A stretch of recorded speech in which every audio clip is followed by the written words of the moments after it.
cash flow issues. She can't afford to retire, can she, and see out her days in leisure. Is there still a chance that she could do a tell-all book, Fergie, My Story, and make millions? I think there's every chance because her children's books have been stripped from the shelves. They're due to be out. Another day, another crisis for the House of York. Just when King Charles thought the storm had passed, a new Fergie bombshell is reportedly on the way. And royal insiders are warning it could be deeply harmful for the monarchy. Sarah Ferguson's next move could change everything. And the palace, they're bracing for impact. Let's get into it. The scandal surrounding Sarah Ferguson and her ex-husband, the former Prince Andrew, shows no sign of slowing down. What started as quiet whispers has now exploded into a full-blown royal headache. Leaked emails have exposed both of them in shocking correspondence with Jeffrey Epstein. And then came the announcement that rocked Windsor.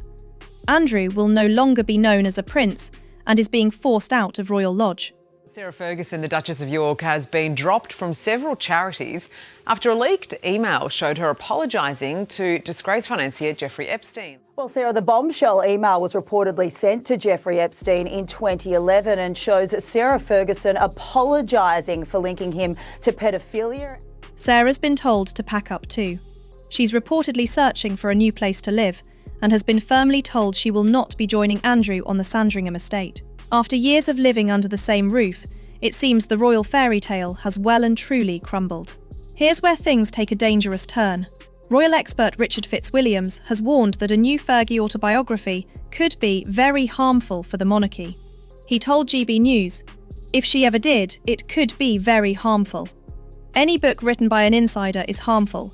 But the whole point of an autobiography is that you want to be believed, and I think there would be considerable problems believing anything she said, other than provable facts. Along with Virginia's allegation of trafficking, Andrew Lowney, who has written the royals' unauthorised biography, claims to have laid bare other potential crimes, almost all driven by Andrew's hunger for cash. The message is clear. If Fergie publishes her own version of events, she could open the floodgates. A tell-all book could drag the palace back into chaos, just as King Charles tries to steady the crown. Fergie has never been afraid to tell her story. From her first autobiography to her novels, she's used her pen to shape her public image. But this time it's different. She's lost her home, her title and her royal privileges, and she's doing it all while living under intense scrutiny. If she's truly ready to distance herself from the family, this could be her moment to finally speak without filters, without fear, and without the palace controlling the narrative. But can Fergie's word even be trusted? Let's not forget those emails. What's next for Sarah Ferguson and the girls? After the bombshell announcement that the king had stripped Andrew of his remaining titles and took the unprecedented step of de-princing him, many have asked what will happen to his girls. Back in 2011, Fergie called Jeffrey Epstein a steadfast, generous and supreme friend. When that came out, her team claimed she only said it under threat. But now more correspondence has emerged, and it doesn't paint a flattering picture. Some reports even suggest Andrew lied about when he ended contact with Epstein, which reportedly pushed King Charles to finally strip him of all remaining titles. And now, both Andrew and Sarah have lost nearly everything that once tied them to royal privilege. While the Yorks try to move on, a new threat is brewing. Some sources wonder if the storm brewing is what caused the drastic measures by King Charles and the firm statement issued last week. Is that it then? For Fergie, do you think? Is that the last that we will see of her, in public life at least? Well, no, I think never say never with Fergie. She's a great survivor. She will quietly do things under the radar. I mean, there are plenty of people, particularly in places like China and the Middle East, who are quite happy to associate with her still. Pro-Republic campaign group Republic says it's considering launching a private prosecution against Andrew for alleged misconduct and abuse of power. Their CEO, Graham Smith, didn't hold back. It's a devastating indictment that we must resort to private prosecution. Royals should be treated equally under the law. That statement hit home, because for many, Andrew and Sarah now represent everything the monarchy doesn't want to be associated with: scandal, money, and entitlement. Inside Buckingham Palace, the atmosphere is described as grim.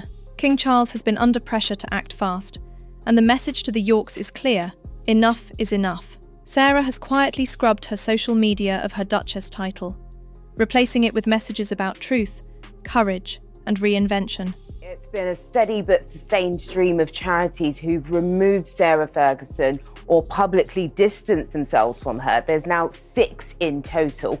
The Duchess of York was last publicly seen a week ago going to the funeral of the Duchess of Kent here with her ex-husband Prince Andrew. Royal aides believe she's preparing to reinvent herself, but the question is how?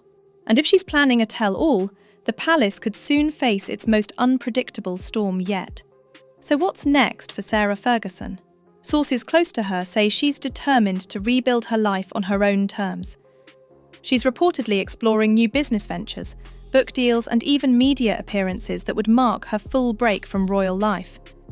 Some insiders claim she's already been in quiet talks with major publishers in both the UK and US.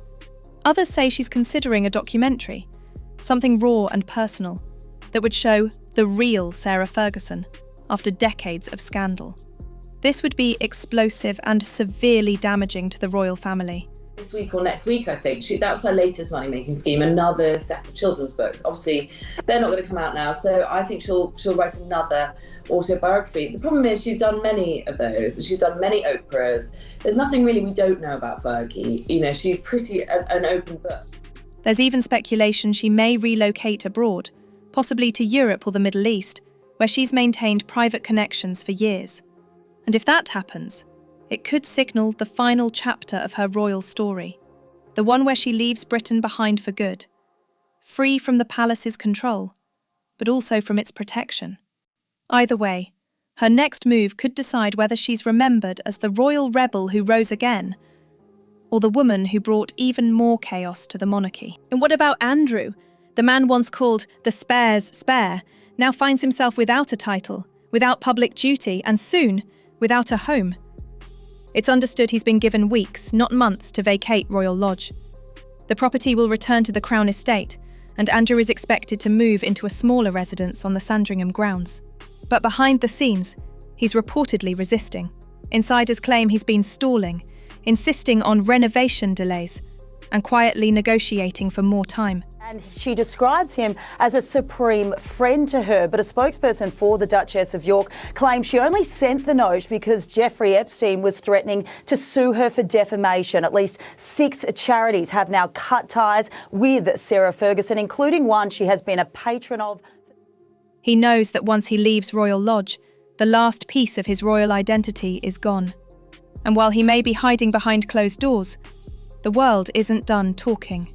Investigations could still deepen, with more leaked emails, legal challenges, and new details about his finances likely to emerge.